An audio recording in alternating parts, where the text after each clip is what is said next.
Les matins de France Culture. Guillaume Erner. Vous le savez, nous avons un nouveau gouvernement, il s'appelle Le Cornu 2. Vous le savez aussi, la France est endettée et cependant a besoin d'un budget. Et c'est la raison pour laquelle je me suis dit qu'il fallait faire le point à ce sujet, et notamment grâce à vous, Nicolas Dufour. Bonjour. Bonjour. Vous êtes directeur de BPI France et la Banque publique d'investissement, et vous avez publié un livre dans lequel j'ai trouvé énormément d'informations. La dette sociale de la France, aux éditions Odile Jacob. Alors j'ai toute une série de mauvais jeux de mots, je vais vous les faire au fur et à mesure sur cette dette. C'est le grand livre de la dette. Vous expliquez l'histoire de cette dette française. Vous débutez en 74, il faut bien débuter à un moment, et puis vous allez jusqu'à aujourd'hui. Il y a à la fois une description factuelle et puis évidemment une analyse qui est une analyse avec un certain nombre de solutions, et c'est la raison pour laquelle j'ai souhaité inviter Julia Cagé. Bonjour, vous êtes économiste, professeur à Sciences Po. On vous doit notamment une histoire du conflit politique avec Thomas Piketty. C'est réédité en poche aux éditions du Seuil. Et on va voir aussi que, évidemment, cette dette, cette histoire de la dette croise une histoire du conflit politique. Nicolas Dufour, tout d'abord, si vous pouviez nous résumer en quelques instants ces quelques 3 000 milliards d'euros de dette, vous expliquez à quel point il y a eu en réalité des périodes d'accélération particulièrement saisissantes de cette dette, si l'on débutait par le début, c'est-à-dire en 1974. Oui, merci. Donc effectivement, j'ai voulu me répondre à moi-même d'abord là, à la question de savoir d'où viennent ces 3 500 milliards de dettes françaises que nous allons atteindre à la fin de l'année, puisque chaque jour qui passe, la dette galope. J'étais même moi-même pas complètement sûr de la réponse, et donc j'ai creusé la question, et la réponse c'est que c'est quand même pour au moins 60%, à peu près 60%, une dette liée aux prestations sociales. Et c'est un peu le secret de famille de la France, c'est-à-dire qu'on n'a pas voulu le voir. Et ça remonte à très loin. Qu'est-ce que c'est une prestation sociale, Nicolas Dufour ? C'est-à-dire, c'est en opposition à quoi ? Ce sont les revenus de transfert, c'est-à-dire les revenus que vous recevez chaque semaine, chaque mois, et qui vous permettent de consommer. Donc ce sont des retraites, des remboursements d'assurance maladie, des minima sociaux, des aides au logement, etc. Et donc ça n'est pas l'investissement. Ce ne sont pas des sous-marins, ce ne sont pas des ponts, ce ne sont pas des routes, voilà. Alors il y a également beaucoup de salaires d'agents publics, naturellement, mais ce dont je parle bien, ce sont les prestations de sécurité sociale et de la partie sociale du budget de l'État qui représente 20% des dépenses de l'État et 60% des dépenses des départements. Et ceci est monté progressivement depuis 1974 avec des accélérations très très fortes. Justement, si on devait faire alors une brève histoire de cette dette. Les accélérations viennent en général, non pas tant seulement de la croissance très forte des dépenses, il y a une croissance très forte des dépenses de retraite à partir de la retraite à 60 ans, naturellement, puisque d'un coup on donne 5 ans de vie supplémentaire non travaillée aux Français, ça c'est un choc incontestable, mais c'est surtout quand les recettes s'effondrent à cause de chocs géopolitiques. Alors, il y a évidemment les deux chocs pétroliers, et puis ensuite, vous avez un choc majeur dont on a oublié l'existence, mais qui était le premier moment depuis 1945 où la sécurité sociale tombe à terre, littéralement. Il se trouve que j'étais aux affaires à cette époque-là, et c'est d'ailleurs pour ça que j'ai voulu écrire ce livre. C'est la guerre du Golfe. Guerre du Golfe 1992. Et donc 93-96, j'étais très étonné de le lire, a été une période d'accélération particulièrement saisissante. 20 points de PIB. Absolument, absolument vertigineux. Je me souviens très bien du mois de décembre 1992 où la masse salariale recule.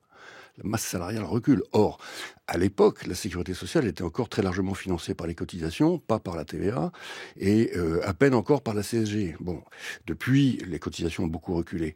Et donc, quand la masse salariale recule en décembre 92, évidemment, le déficit de la protection sociale devient abyssal. Et on en a beaucoup parlé à l'époque avec Pierre Bérégovoy, qui était juste catastrophée. C'est une dette qui, si je comprends bien, provient de la diminution des recettes. Oui.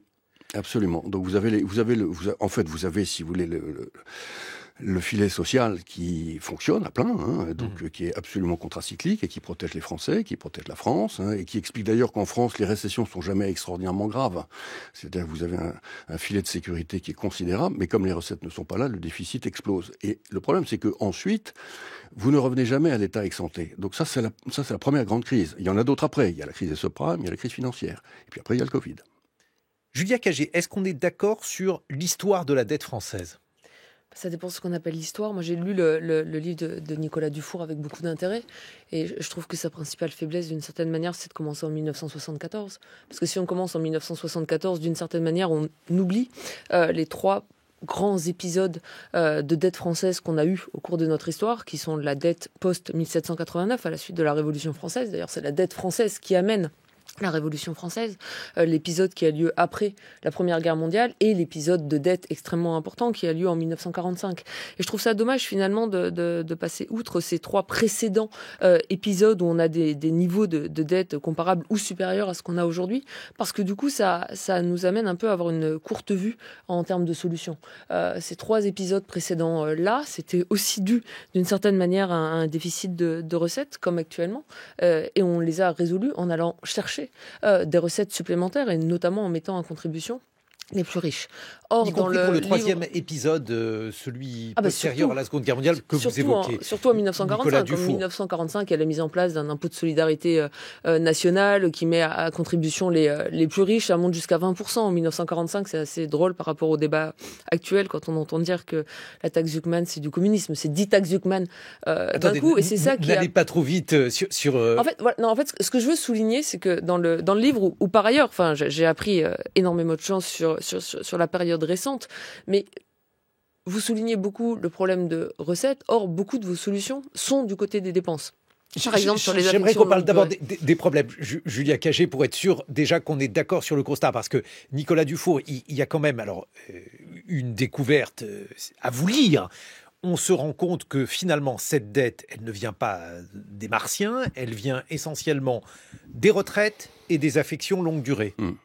Oui, absolument. Elle vient des retraites et des affections longue durée. Donc en fait, cette croissance méthodique de la dette, qui est pour l'instant absolument irrépressible, puisqu'on est dans la chevauchée fantastique encore. Il n'y a absolument pas le début d'un frein d'urgence pour ralentir tout ça. Elle est liée au vieillissement de la société française.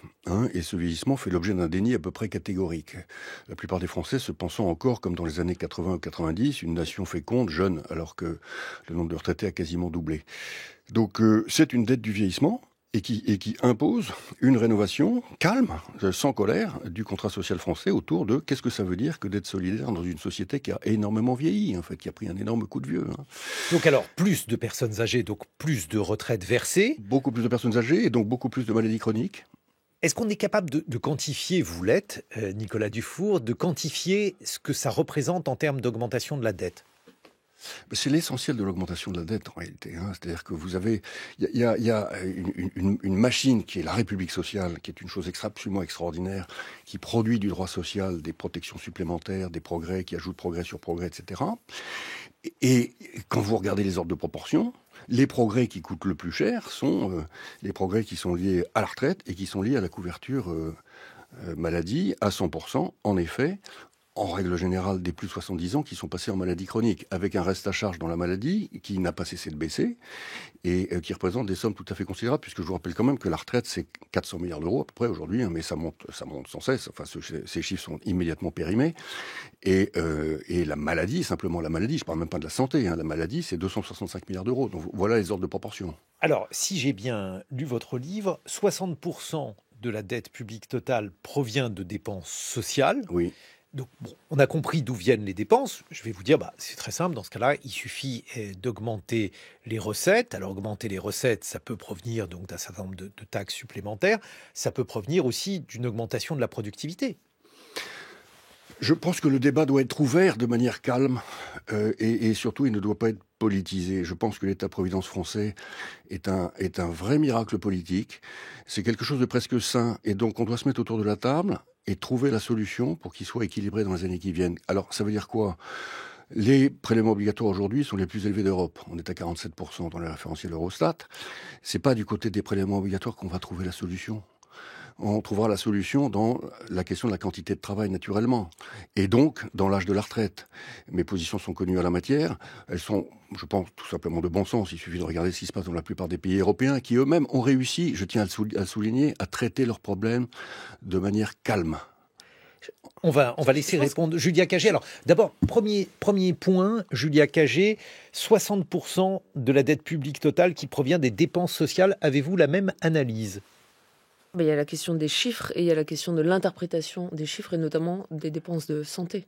Sur les dépenses de santé, le fait d'avoir une structure occupationnelle dans les pays qui a évolué au cours du temps et de dépenser davantage aujourd'hui en pourcentage du PIB pour la santé, pour l'éducation, que pour d'autres secteurs d'activité, c'est plutôt une bonne nouvelle. Le fait d'avoir une population qui vieillit, une augmentation de l'espérance de vie, on est à 82,4 ans aujourd'hui en France, si je ne me trompe pas. C'est plutôt une excellente nouvelle.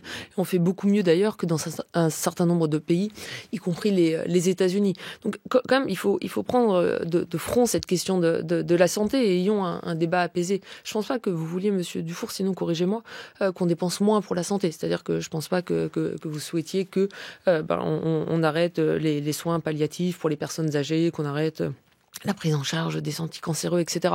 Donc le débat qui se pose plutôt pour vous, c'est de savoir dans quelle mesure, finalement, on veut une prise en charge collective des dépenses de santé ou on veut un système de santé qui est un système de santé privé.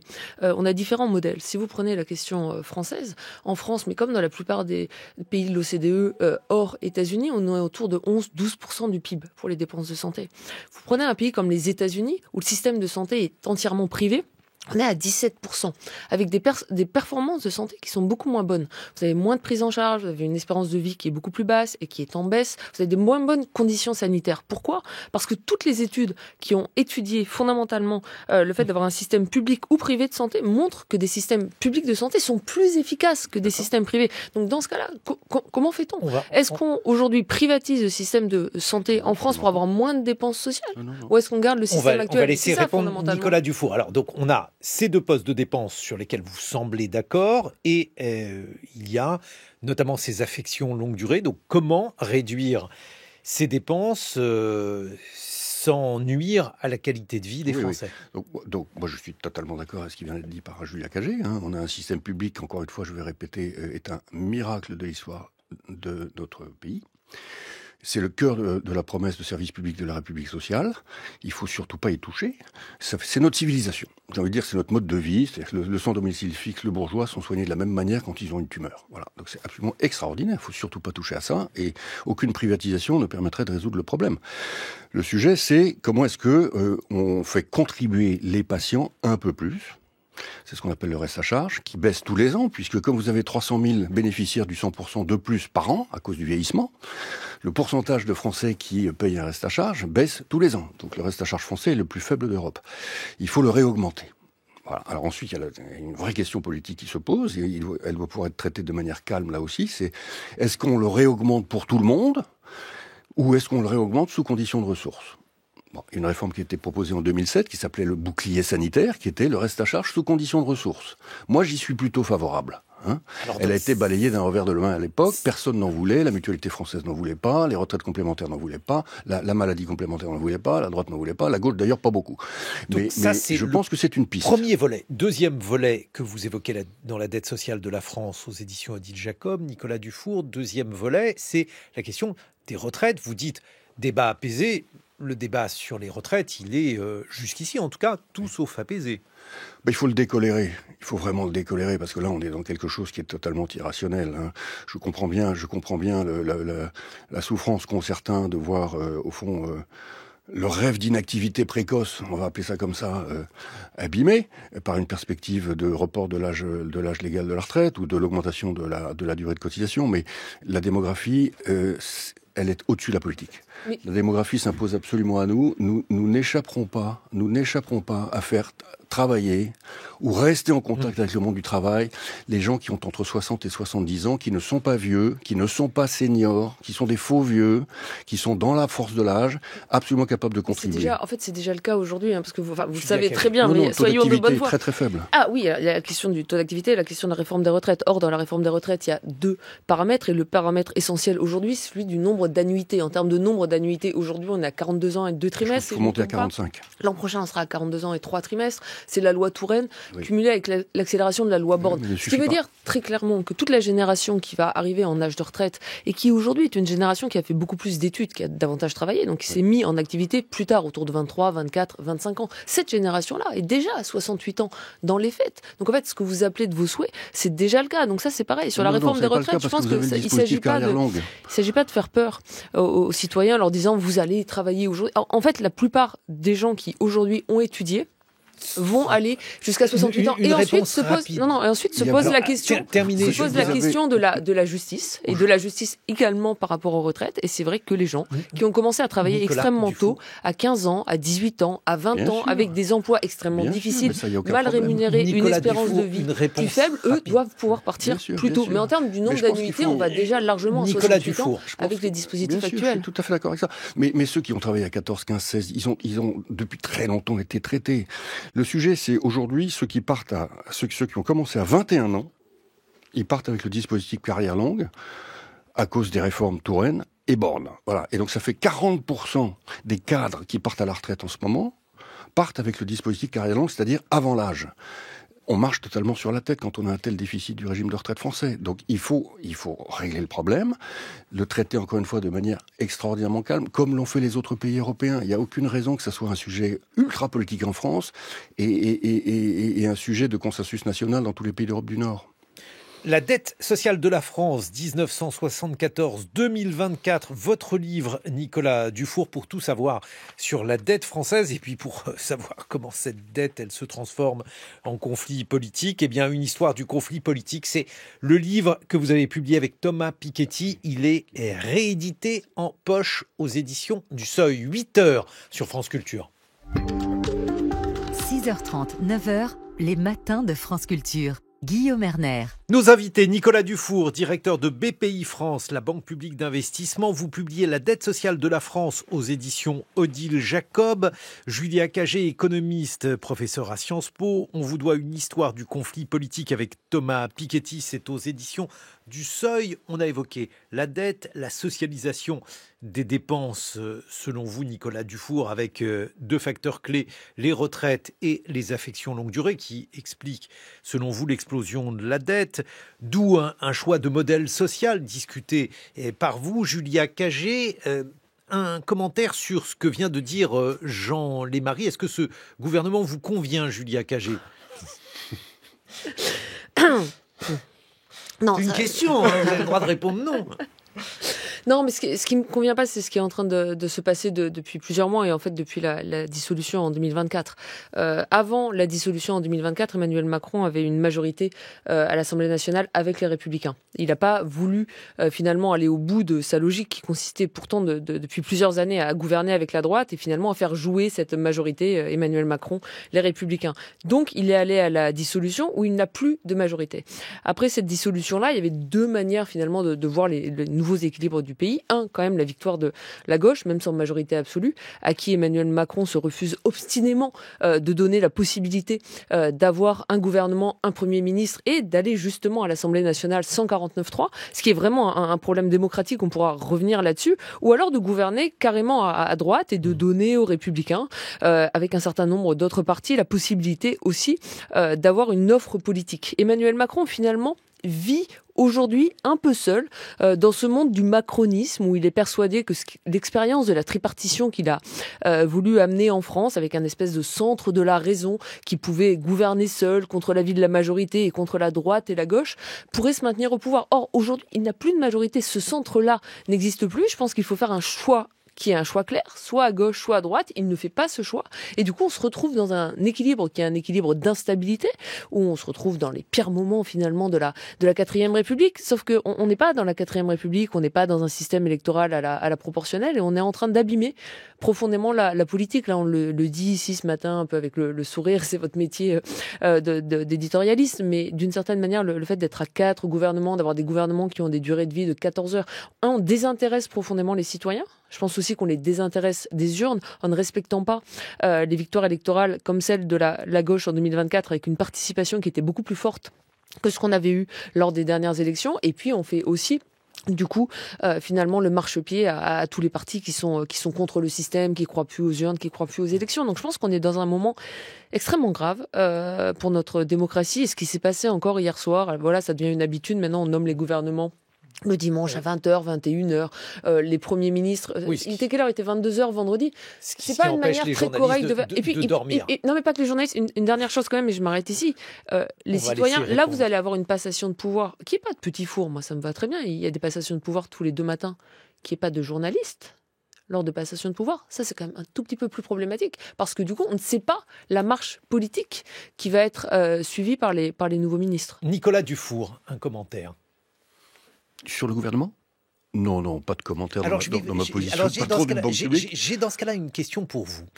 Il y a une instabilité politique évidente. Cette instabilité politique, elle affecte les entrepreneurs de manière directe.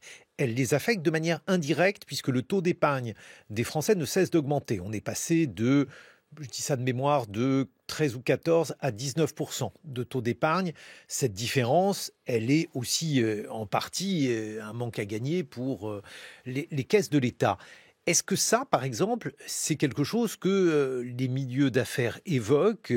N'est-ce pas étonnant quand même d'essayer d'économiser de l'argent, par exemple, sur les retraites, alors même que cette économie, elle provoque une dépense beaucoup plus importante qui est liée à l'instabilité ? Le fait est que si on n'a pas de budget en fin d'année, ça va déjà coûter immédiatement 7 milliards d'euros par rapport à la copie du budget, on va dire, Bayrou-Lecornu. Pourquoi ? Puisque dans ce budget, vous avez des désindexations. C'est le principe de l'année blanche. Donc s'il n'y a pas d'année blanche, il y a indexation. Et elle va coûter 7 milliards d'euros. Voilà. Donc 7 milliards d'euros, c'est quand même déjà le budget de pas mal de ministères pris individuellement. Il faut absolument qu'on ait un budget au 1er janvier. C'est l'intérêt collectif de la famille France, du peuple français. C'est indispensable. Donc il faut trouver le moyen de... Et dans ce contexte-là, comment imaginer qu'on puisse avoir un budget ? Il faut trouver le moyen de décolérer la classe politique. Les Français le demandent. Les Français ne veulent pas qu'on n'ait pas de budget au 1er janvier. C'est absolument évident.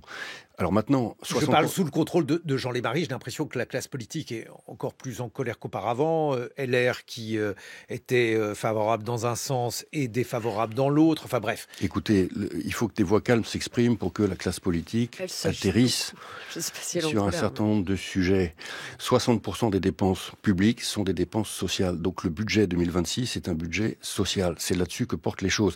Et l'épisode qu'on vit, c'est un des épisodes, loin d'être le dernier, de l'histoire que je raconte depuis 1974, qui est comment est-ce que on freine la croissance des dépenses sociales en pourcentage du PIB. Je pense que ça n'est pas avec. Et c'est la question que posent les entrepreneurs. Dufour, c'est un épisode inédit en termes d'instabilité politique depuis 1974. Bien vous sûr, n'avez pas connu ça. Bien sûr, on n'a jamais connu ça, et c'est la conséquence de la dissolution, naturellement. Bon, mais on fait avec. On fait avec. Vous faites avec un coût certain. Le coût de la première dissolution, le coût de Barnier, ça a été, on le connaît, une quinzaine de milliards d'euros. Le coût du chaos de l'automne 2025, si on trouve pas de solution, il sera également extraordinairement élevé.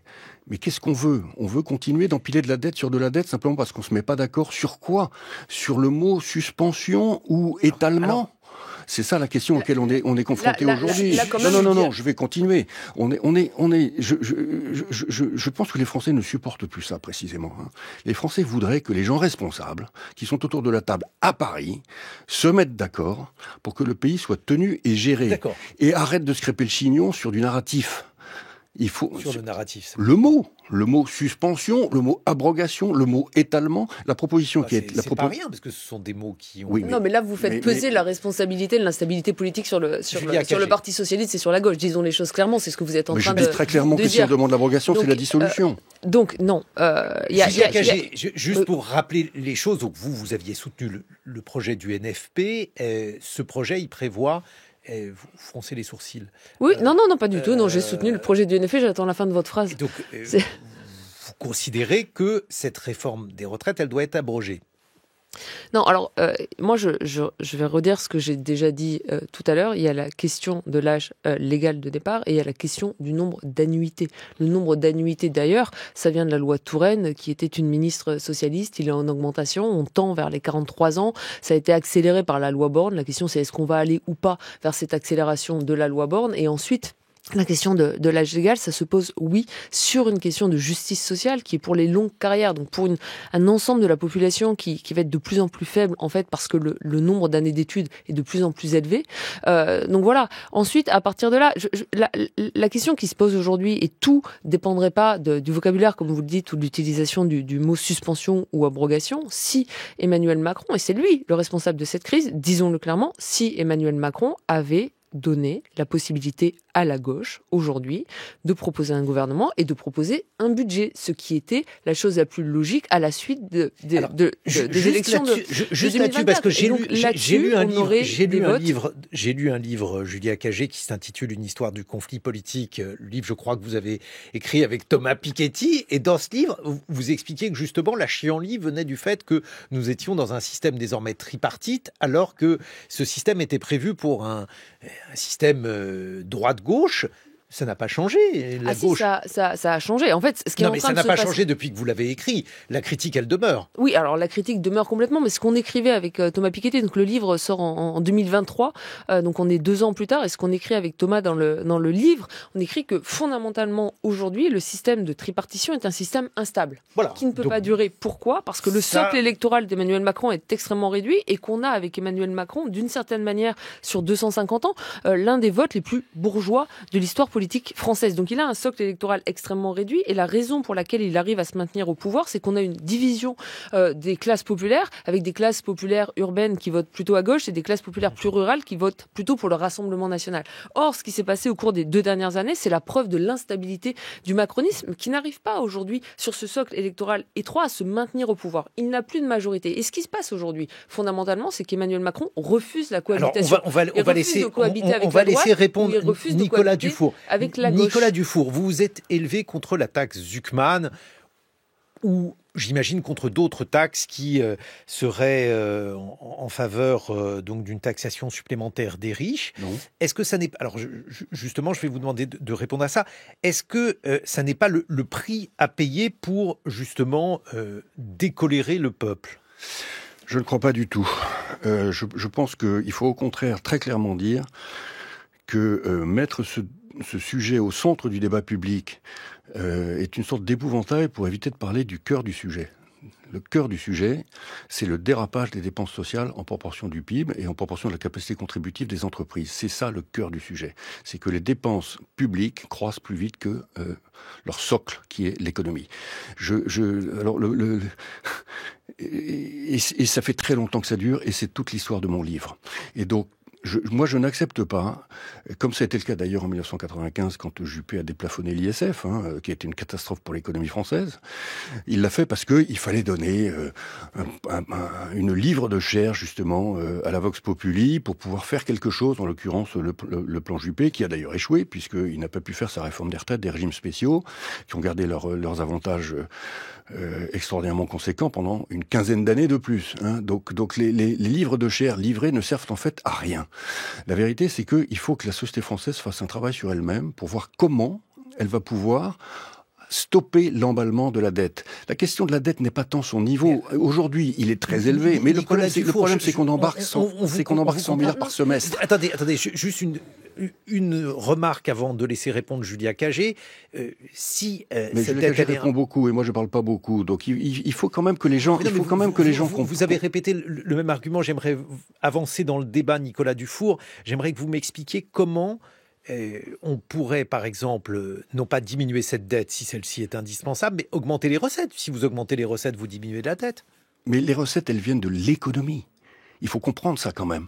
L'économie, ce sont les entreprises, ce sont les emplois, c'est la création de valeur. Non mais attendez, les riches, c'est la conséquence de l'économie. C'est les entrepreneurs qui ont réussi. Ils ont tous démarré quelque part, ces riches-là.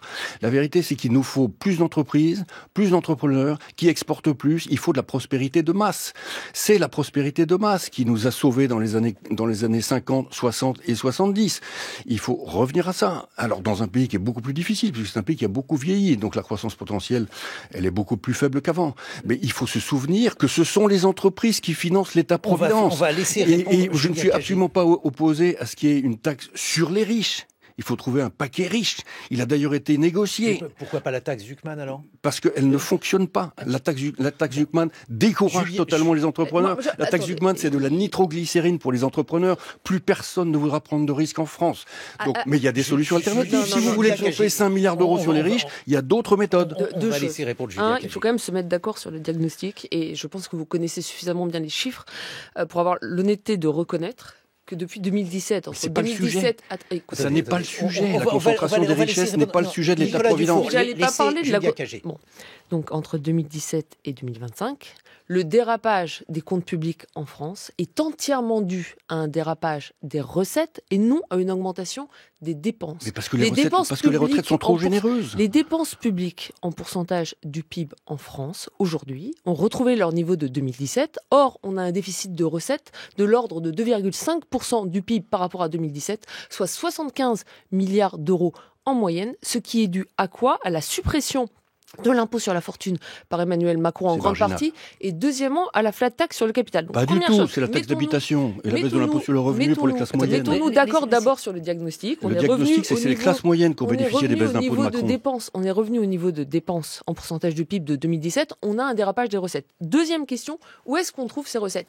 Il y a différentes manières de voir. Moi, ce que je note, c'est que si vous prenez aujourd'hui en France les 500 plus grandes fortunes, entre 2010 même et 2025, elles ont en moyenne augmenté de 500% en moyenne. Donc soit on décide de les mettre à contribution. Et la classe moyenne, je suis désolée, son patrimoine n'a pas augmenté de 500% au cours des 15 dernières années. Soit on décide de les mettre à contribution, soit on fait payer qui ? Ces chiffres font peur à tout le monde, mais ces chiffres ne représentent absolument rien. Soit on fait payer qui ? On fait payer les classes moyennes et populaires à travers l'inflation. C'est ce qui s'est passé au cours de l'histoire et c'est pour ça que je me permets de souligner n'ont pas payé au travers de l'inflation, le pouvoir d'achat n'a pas cessé de monter. Que vous commenciez l'histoire de la dette en France. Julia Cagé termine et ensuite vous répondez. Vous commenciez l'histoire de la dette en France, Monsieur Dufour, en 1974, parce qu'on a eu 3 épisodes similaires de fort niveau de dette, 1789, les deux premières guerres. Non, mais il faut le redire parce qu'à chaque fois, si vous répétez tous les deux à chaque fois vos arguments, oui, mais à on va chaque pas fois, avancer. Ça s'est résolu par une taxation, une mise à contribution. Laissez répondre Nicolas Dufour. La concentration des richesses sur le 1% des Français, le 1% des Français possédait 35% de la richesse nationale en 1945. Aujourd'hui, c'est 27%. Voilà. En 1980, c'était 18%. C'est monté à grosso modo 25% en 2000. C'est monté à ce moment-là, de 1980 à 2000. Depuis, c'est à peu près stable. À peu près stable. Bon. Ce sont des entrepreneurs qui ont réussi. C'est essentiellement de la valeur boursière et c'est de l'immobilier. C'est l'immobilier qui a inflaté considérablement les patrimoines et c'est la bourse. Pourquoi la bourse ? Parce que tous les fonds de pension du monde se sont mis à acheter des actions parce que le monde entier vieillit. Donc, l'augmentation de la richesse des entrepreneurs qui ont réussi, qui sont partis de zéro quand même, ils se sont lancés, elle vient de là. Ce ne sont pas des aristocrates de 1989. Ça n'a rien à voir. Donc la taxation... Je ne suis pas hostile, moi, ce qui est une taxation des riches. Encore une fois, ils en ont discuté ensemble, de voir comment est-ce qu'on pourrait trouver 5 milliards de recettes. Juste très rapidement, Nicolas Dufour, avant que Jean Lémarie vous pose une question. Est-ce que vous pouvez nous expliquer brièvement pourquoi la taxe Zuckman, qui est une taxation des riches, ne vous convient pas ? Quelle autre taxation ? Parce qu'elle taxe l'outil de travail. Mettez-vous à la place d'un entrepreneur, vous vous lancez, vous sortez du rang, vous discutez avec votre conjoint, votre épouse, vous y allez, vous n'êtes plus salarié, vous prenez tous vos risques, vous hypothéquez votre maison, vous vous lancez. 20 ans plus tard, vous avez réussi. On vous dit, on vous prend 2% par an. Mais 2% sur un capital qui augmente de 10% par an. Mais voilà. Pas du tout, c'est du capital boursier, il peut baisser, il peut monter, c'est totalement volatile. Et puis le capital, c'est quoi ? C'est le résultat de votre réussite personnelle, c'est votre entreprise, c'est vos machines, c'est vos murs, c'est votre boîte. Donc, non, mais votre boîte, ce sont vos employés, ce sont leur temps de travail, c'est leur sueur, c'est leur larmes. Les entrepreneurs, messieurs, ultra taxés. On a les impôts les plus élevés d'Europe sur les entreprises, les plus élevés d'Europe sur les entreprises. Jean Lémarie. Nicolas Dufour, vous venez de glisser ce qui ressemble à une proposition. J'ai compris que vous n'étiez pas au gouvernement. Vous dites, les retraites sont trop généreuses, c'est là qu'il faut jouer. Qu'est-ce que ça pourrait donner politiquement ? Qu'est-ce que vous proposez ? Moi, je suis totalement minoritaire, donc des retraités ? C'est précisément pour ça que je ne suis pas au gouvernement. Non, mais je pense que des auditeurs et des auditrices ont dû réagir en Faites attention, parce que comme il y a un nouveau gouvernement par semaine, vous risquez d'y aller la semaine prochaine. Non, mais écoutez, quand vous avez le Danemark qui passe l'âge légal à 70 ans, l'Allemagne à 67 ans, les États-Unis à 67 ans, etc., la France ne restera pas une île isolée dans la question de l'âge légal de la retraite. Alors, on peut le faire par l'âge légal ou on peut le faire par le nombre d'années de cotisation, mais de toute façon, la France vieillit. La France va avoir, rendez-vous compte, plus de 10 millions de Français de plus de 75 ans en 2040. Vous allez avoir des centaines de milliers de centenaires. Mais comment vous allez financer ça si vous n'augmentez pas la durée du travail ? Comment allez-vous financer cela ? Déjà, aujourd'hui, la question majeure est comme celle de l'emploi des seniors. Parce qu'il faut quand même regarder la situation actuelle. La situation actuelle, c'est que vous avez énormément de personnes en activité aujourd'hui, enfin en âge d'être en activité, qui n'ont pas l'âge de prendre la retraite, qui ont entre 55 et 65 ans, même entre 55 et 62 ans, 63 ans, qui ne sont plus employés. Donc c'est quand même sur eux qu'il faut miser aujourd'hui. Deuxième point quand même que je veux souligner, parce que vous en discutez dans le livre, je ne suis pas d'accord là non plus exactement sur le diagnostic, c'est sur la question de la productivité. Si vous prenez la productivité en France, vous dites en fait on ne va plus avoir de gains de productivité productivité. Donc finalement, on est un peu bloqué par ce ralentissement de la productivité. En fait, vous prenez le niveau de productivité par tête aujourd'hui en France, en parité de pouvoir d'achat, comparé à ce qu'on a aujourd'hui aux États-Unis, on est autour de 70 euros de PIB par heure travaillée. C'est le même niveau que ce qu'on a aux États-Unis, c'est le même niveau que ce qu'on a en Allemagne. Vous prenez, il y a 10 ans, on était autour de 60 euros. En fait, la productivité, elle continue à augmenter. La seule période historique où elle a été beaucoup plus importante que ce qu'elle est aujourd'hui, ça a été après la Seconde Guerre mondiale, parce qu'on était dans une période de rattrapage. Donc en fait, on n'est pas dans une période de grande stagnation, il n'y aurait plus de gains de productivité, il y a des gains de productivité. Et une raison pour laquelle ils ne sont pas suffisamment élevés, en fait, il y en a même deux. Un, c'est qu'on a ralenti dans l'investissement sur l'éducation, l'enseignement supérieur au cours des dernières années. Il y a ces investissements-là à faire, continuer à investir dans l'innovation, c'est-à-dire dans l'éducation des plus jeunes aujourd'hui. Et puis deux, je suis désolée, mais on en revient à ce point, il y a la question de la santé. Et des salariés, des travailleurs en bonne santé, ce sont des salariés, des travailleurs plus productifs, ce qui suppose aussi de mieux prendre en charge les affections à longue durée. Conclusion, Nicolas Dufour. Donc, moi, je ne parle pas tellement de la productivité dans mon livre. D'ailleurs, je parle beaucoup du taux de croissance potentiel, effectivement, qui est inévitablement la conséquence du vieillissement de la population française. Et je fais juste un constat. Enfin, je pense que c'est là où le livre est intéressant, c'est qu'il ne fait que des constats factuels depuis 1974. C'est qu'à chaque fois qu'on a rêvé du point de croissance supplémentaire qui allait nous sauver, le fameux point de Sarkozy, on l'a pas eu. Entre-temps, on a dépensé et on revient jamais en arrière. Et donc, je pense qu'il ne faut plus y croire. On a un taux de croissance français qui est de 1%. Sur la productivité, elle a du mal à monter pour de bonnes raisons aussi. C'est-à-dire que une des très grandes réformes récentes, c'est l'apprentissage. Mais l'apprentissage a fait baisser la productivité française. Un mot de conclusion, Julia Cagé. Moi, je pense qu'il faut arrêter de jouer à se faire peur. Vous parliez tout à l'heure du taux d'épargne. Une des raisons pour laquelle les Français arrêtent d'épargner, c'est parce qu'on leur fait peur. On leur fait peur avec la dette. On leur fait peur avec le déficit. Bon, le contexte international est quand même assez effrayant. Elle vous fait pas peur, la dette ?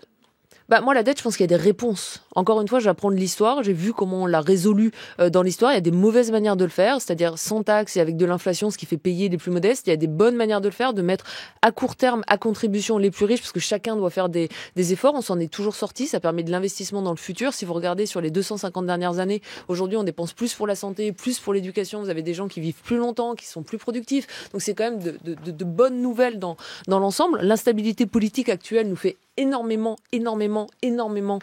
de mal. Je pense que le responsable de cette instabilité, avant tout aujourd'hui, c'est Emmanuel Macron. Il est temps d'avoir une alternance politique pour apaiser un peu les termes du débat. 2 livres pour poursuivre ce débat chez vous, camarades auditeurs.